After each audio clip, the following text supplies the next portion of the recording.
Hi, I'm Callum from Tyne Valley Motorhomes, and this is the handover of a Swift Bolero 630 EW. So the first point you get to on the driver's side of the vehicle is how you charge your leisure battery.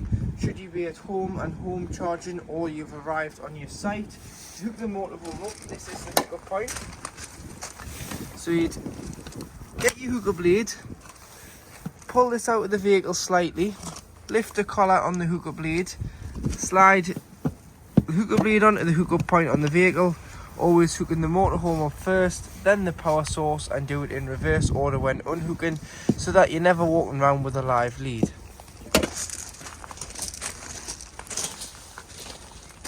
Now you have your Aldi vent. So your Aldi heating system can be operated on gas or electric. On gas, this allows the fumes out of the vehicle. And this is your LPG locker. So this is where you keep your gas cylinders. So you've got 2 cylinders can be fitted in here. This is our test cylinder at the moment. Always put the strap round the neck of the cylinder and strap it down so it's nice and safe and secure when travelling. And the hook the orange pipe one, which is known as the pigtail. It's opposite threads with it being gas. So left to tighten, right to loosen. Hand tighten, and then go in with an adjustable spanner or a gas spanner. Nip the final nip up before turning the cylinder on, pressing the blue or the green button even on the gas pigtail to allow the gas through, which is your crash valve sensor. And should you be getting any more trouble with gas not coming into the vehicle, there's a crash sensor here on the bottom of the regulator, which you can push in for 5 seconds to allow the gas into the vehicle. Before we move on to the toilet, just underneath the skirt here there's a grey pipe and tap. This is your waste water, so it just unclips, hangs down, and you'll be able to open it over the grid on the way out of your site and deposit your dirty water. So this is anything that you've collected from the sink, shower or hand basin. Allow this out before you leave your site, so you're not driving around with the added weight of dirty water. And in the winter you want to ensure that this is fully drained off so the water doesn't freeze underneath the wastewater tank. You clip your pipe back up before you drive so it doesn't touch the road and damage anything. Then further back you do have your cassette locker. So this is your toilet. All your outdoor locks open with the habitation key, which is a small black key. To bring the cassette out, you'd lift the orange handle and the cassette will come out the side of the van. You'll either be able to carry it or wheel it if it's heavy to your waste disposal point, which is normally beside your toilet block on most of your sites. And then empty.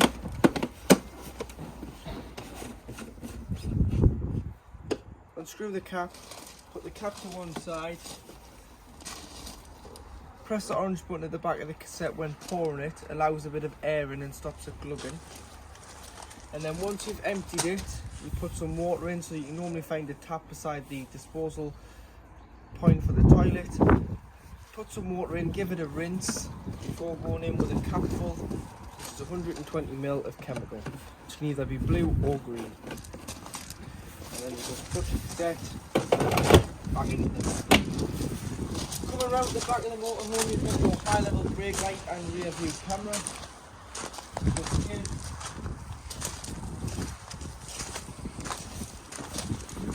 To fill the vehicle up with water, so you need to carry yourself a hose pipe with some hose pipe connections, as it's mainly just a brass tap on site. Put the flat end of the hose, this is lockable so you can lock it once you're finished. You put the flat end of the hose into the van, connect the other end onto the site's tap and fill it until it either overflows, which means you've got a full tank of water, or you can see on your control panel how much water is on board at any one time. Should you be struggling to get a hose near the vehicle, there is a 12 volt submersible pump point here. So all you need to do is take the clear cover off here, which is quite fiddly because it doesn't look like it's been off in a while. There you are. 12 volt pins, so buy a wheel submersible sure flow pump pins into there, other end of the pump into here, and obviously the pump into an aqua roll or a bucket of water or container will suck that water up into the freshwater tank, and that's for more if you were wild camping and you can't get near a hose pipe.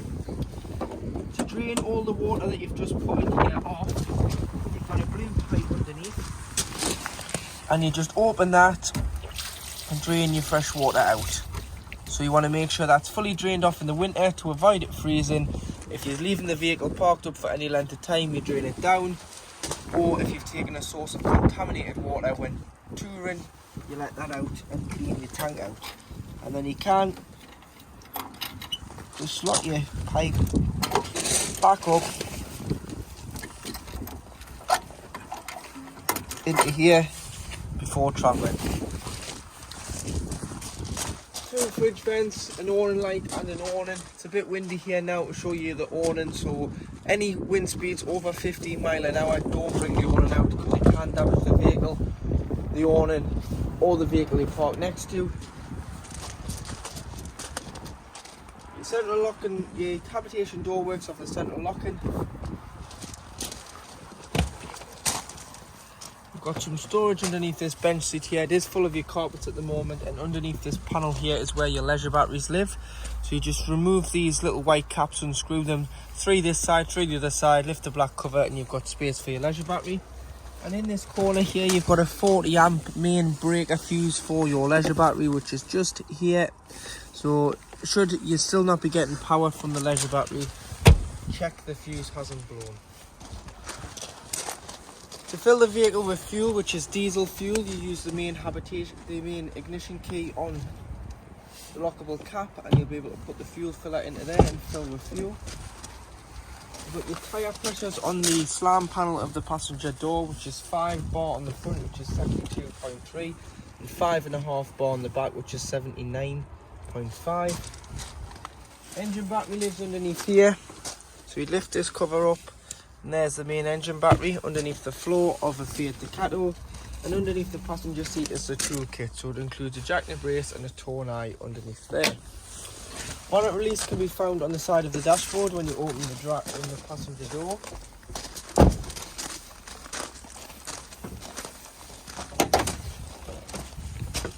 And underneath here you've got your various fluids. So all your fluids are this side, so coolant, brake fluid, power steering fluid, the main one you're going to need, screen wash at the back, oil filler, and then just here you've got your dipstick for checking your levels. And then should you ever need to jump start the vehicle, earthen point beside the passenger headlight, lift the cover up, and you've got your positive terminal for giving or receiving a jump start next to the fuse board. So to operate your Swift control panel, press power. First of all, you'll see that you're hooked up. So there'll be a light on the hookup post and a light on the vehicle. You can view your levels, and you can view your leisure battery, your vehicle battery, your wastewater and your freshwater levels. Obviously this is before it's been pre-delivery inspected, so that engine battery is to replace as it is too low, showing 10 volts there. So replace that. But you can also direct where you want the charge to go to. So if it was standing, you might want it to go to the vehicle, so it will charge the vehicle battery. Or you can press leisure and it'll use the leisure battery and charge it. So whichever one you select, it will be drawing the power from that battery and charging it. Cabin lights is all your interior lights, and then they all are individually switched around the van. You've got your water pump, which pressurizes the water through the taps, toilet and shower. You do need to have this on when you're using any of those taps, toilets or shower to get a pressurized flow of water, otherwise you'll get whatever's left in the lines. And don't turn the pump on if you have no water on board, so make sure you've got fresh water on board before you turn this on. And you've got your awning light, which is a light on the outside of the vehicle, and it'll light up here. Across from it, you've got your Aldi control panel. So your Aldi control panel is dead easy to use. So this is telling you the temperature that it's currently at, so 16.5 degrees, and the heat is circulating and you're on mains. Turn it on and off here, and you press menu to go into the main menu. So at the top there, you've got the temperature that you want the vehicle to reach. which is 28 degrees, so that's how hot you want the inside of the motorhome to be. You can adjust that from 5 right the way up to 30 degrees, but it does need to be above the air temperature outside for this to work. So it's no good having it on 12 degrees if it's 12 degrees outside, because it isn't going to warm the vehicle up. Next, you've got your water, so making sure that you've got water in the boiler. You can have it on half, or you can have it on full. Full is known as boost, so it'll prioritise the water first before heating the vehicle. Whereas if you have it on half, it'll do it together, so it'll heat the motorhome and heat the water together. Whereas boost prioritises the water first. Next is what source you want to be on. So you've got off on electric, you've got 1 kilowatt, which is 750 watts. You've got 2 kilowatts, which is 1500 watts. And you've got 3 kilowatts, which is 3000 watts. So it all depends on the amperage the site gives you, will determine whether you use 1, 2 or 3. Normally 2 or more sites throughout the UK, 1 on smaller TL sites, and if you go to a super pitch, you may be able to use 3 kilowatts as long as you're not tripping the motorhome out. Should you be wild camping, you just need to turn the gas on, so make sure the bottle's on and you just press on and it'll use gas to heat the water and the vehicle. You can have the electric and gas on together in the winter, which will reduce the time it takes to heat the vehicle and the water. Go to the spanner setting here, you scroll right the way through and you can do a reset. Should you ever need to reset the panel, you just press reset, yes, okay, and it will completely reset the panel. So you need to turn it back on, select the temperature, hot water and the energy source that you want to use again. And that is your Aldi heating and hot water control panel. So in the kitchen area you do have 3 gas burners plus 1 electric hot plate. So the electric hot plate is the far left hand dial, and you've got to be hooked up for this to work, and it'll work on mains 240 volt. Just be careful with this one that you don't ever knock it like that and then hook the van up with the glass lid down, because you will shatter the glass when that gets warm, so do just be careful. Feeling that you do have gas,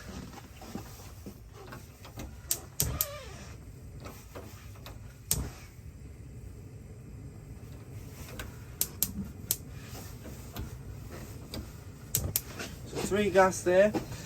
Allow them all to cool before you do put the glass lid down. Same applies with the electric hot plate, otherwise you can shatter it if it's too warm.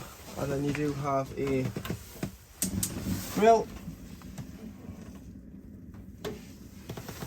and underneath the grill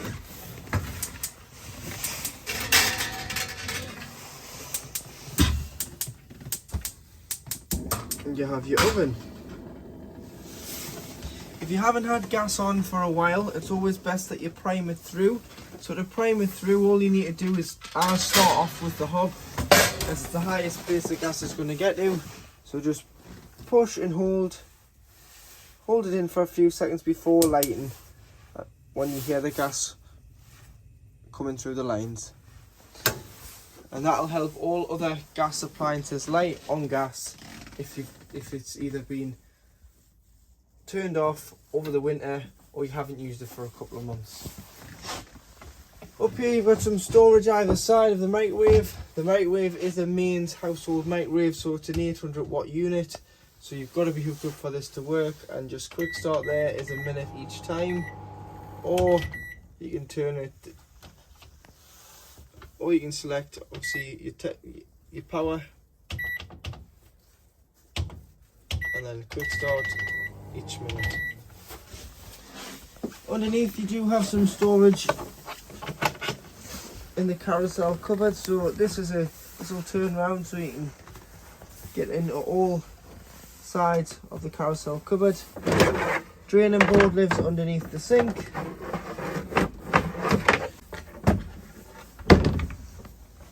and then above, as long as the water pump's on, you'll have a pressurised flow of water.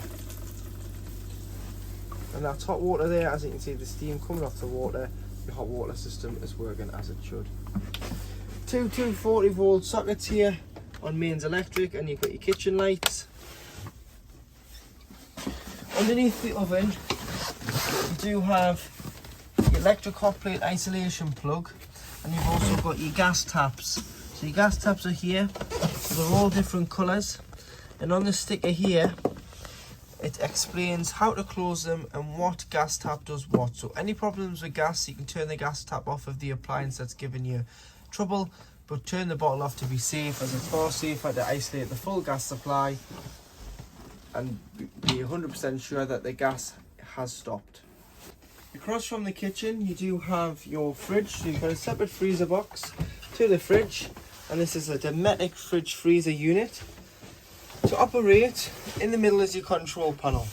So to turn it on and off, you've got this button here, which is the far left hand button. So when you are storing the van, you would have it turned off. You'd also have the doors open. So to leave the doors open, push in, slide out, push in, slide out. Airtight rubber that's on the seal will not touch the frame and allow air to circulate in and out of the fridge freezer. Getting back onto how to operate, so you turn it back on,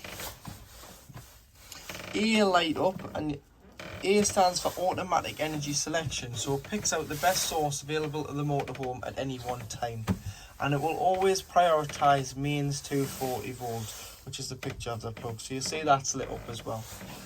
Because we're hooked up now and I've got a gas bottle on, if I was to take the hook up out, it would self-ignite onto gas, and then if I was to start the vehicle, it would ignite onto 12 volt, which is a 12 volt feed from the engine alternator, and it's just designed to keep the temperature of the fridge the same as when it was departing. So it needs pre-chilled beforehand on either gas or 240 volt. So that's great if you've pre-chilled it at home on mains and you're now ready to travel to your next site. To your first site, put your shopping in the night before, put the fridge on a few days before that on full temperature, allow it to chill, shopping in the night before, allow that to chill overnight, drive it away the next day to your site. Great, your shopping will stay nice and fresh until you arrive on site, or while camping go on to gas. And then if you're moving from site to site, obviously put it onto automatic, it'll switch over to the battery setting, which acts like a giant cool box. One thing I will tell you is it waits 20 minutes before lighting on gas if you've gone from 12 volt back to gas, and that's only in case you forgot to turn your gas supply off. The last thing you want is it sparking when you fill with diesel in a petrol forecourt, because it will engulf a naked flame. So it will beep on for 20 minutes. The best thing to do is just press. You can manually override by pressing the source you want and taking it off automatic. Temperature here, so 5 being the coldest when pre-chilling, turn it down to 3 or 4 when you put your shopping in, just to stop it from freezing. Above you do have your status TV booster, so you can boost the signal here. So it's showing green, which means it's got a signal. If that was to ever be orange or red, try boosting the signal first. If it's not boosting the signal, you may have to adjust the direction of the aerial, which is in here. So you would just loosen this off, push the stem up, tighten it back up, and then you can use a little toggle to direct the aerial. So turning it up and down, it'll just tip it from side to side, front to back, to get the best signal it can. And then obviously when that goes green, you've got enough signal. But the best thing to do is look where your other motorhomes and caravans are pointing, and you'll be able to put your aerial into a similar direction and get the best signal. And then before you travel, you always want to unscrew the nut, pull the stem down and tighten it so that the wind doesn't cause any damage to your status TV aerial. So in the washroom, first of all I'm going to tell you how to operate the toilet. So the toilet flush system is from the main freshwater tank. So when you press the blue button on the toilet here, you just get fresh water. So make sure the pump's on, you'll be able to press a bit of fresh water into the toilet first before you use it. And then open the blade, which is this grey lever here. So slide it to the right. Now use the toilet. Once you've used the toilet, give it a good flush. If you have both the blue and the pink chemical in the twin pack together, obviously it doesn't have a separate header tank for the pink, it's fresh water. But what you could do is you could dilute it into an empty spray bottle, spray the bowl, it'll clean the bowl as it's a bowl cleaner and a fragrant smell, so it's a deodorizer as well. Flush your toilet. Once you've flushed it, slide the grey lever back to the left to close the blade. If the blade was to stay open and you try to get the cassette out the side of the van, it'll not come out because the mechanism is holding it in place.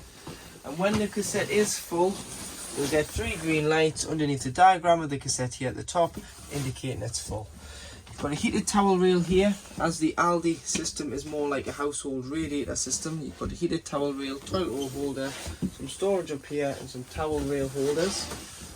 The bathroom light has an individual switch on the actual light itself, so if you're looking for the switch, it is on the light. You've got storage in here, so storage drawers, 3 of them, large wardrobe. Your carpets are in there at the moment, so we'll remove the carpets and I'll show you that in the next clip. Lights for over the mirror, hand basin, and hot water is coming through on this tap as well. Underneath you do have ample toiletry storage space, and just behind the door you do have your separate shower. So your separate shower, always ensure that the shower screen is tied back before travel, like so. So the turnbuckle's on it and you've pushed it in. This will hold the shower screens back when you're travelling, and there's another one here as well. So there's 2. When you clean your shower screen out, or your shower tray and surround, should I say, make sure that you're only using a mild soapy liquid, no harsh chemicals, because it can take the shine off the nice white and it will stain into a yellow colour, which is not very good, and you'd have to have it all resprayed. So do just be careful when cleaning the shower tray out. And when winterising, when you want to remove all water from the vehicle, it's always best that you unscrew this shower head from the hose, lie the hose down. It'll stop any water from sitting in the pipework and this pipe and potentially freezing. Mixer taps throughout the van left open, just to avoid any water from sitting behind in the plastic pipework. So in the wardrobe, you've got your large wardrobe space, but you've also got the Aldi expansion tank, which holds glycol in there. So it pushes, like at home where it pushes hot water around the pipework, this pushes antifreeze, which is called glycol. So you can leave this in as long as you drain the hot water out the boiler in the winter. This won't freeze because it's antifreeze. It's exactly like what's in your engine. There's 5 different antifreezes Aldi recommend, so check their website out if you ever need to top it up, and you can buy their own glycol and dilute it and top it up. But the best way to top it up is always run the system up first, because you'll see it's got a min and a max, and it's slightly over the max because it's an expanding liquid. When that's off, it'll sit between min and max, and you might think, oh, I want to top it up. Always run it up first. Should you ever need to top it up, take the top off. This is the pump.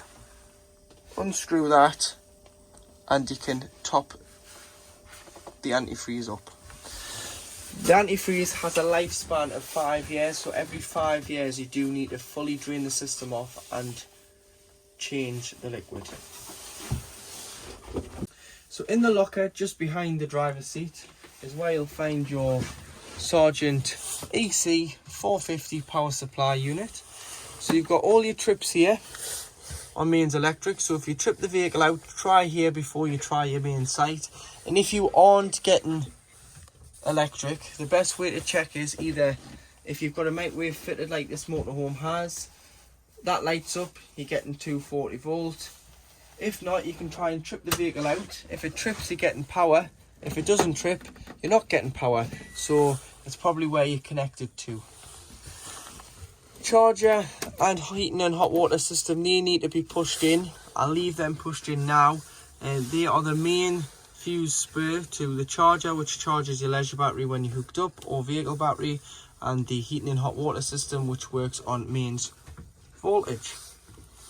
System shutdown button here, this little black button, turns off all 12 volt in the vehicle, so that'll completely kill it. So if you're putting it away and you don't want a power drain, press that button and it'll push out and it'll stop all 12 volts, so you'll not be able to use anything. The control panel will be dead. But the best way in the winter is do keep an eye on your batteries, because if your batteries go flat, once they're flat, some batteries don't accept a charge and it would mean replacing the batteries. Best thing to do is charge your batteries charge them fully, give them so long and then charge them back up. Or if you're lucky enough to keep it at home, put it on hookup, but don't put it on hookup and leave it on hookup. So time it so it either comes on for a couple of hours a day just to maintain the charge. Don't leave it on hookup fully, because sometimes it can burn out the charging unit. Underneath you do have all your 12 volt fuses, so they are listed on the sticker just on the locker door here. What amperage and what rating does what. Get some spare fuses, and if the fuse does blow you can replenish the fuse here. So you've got 14 fuses in the fuse holder.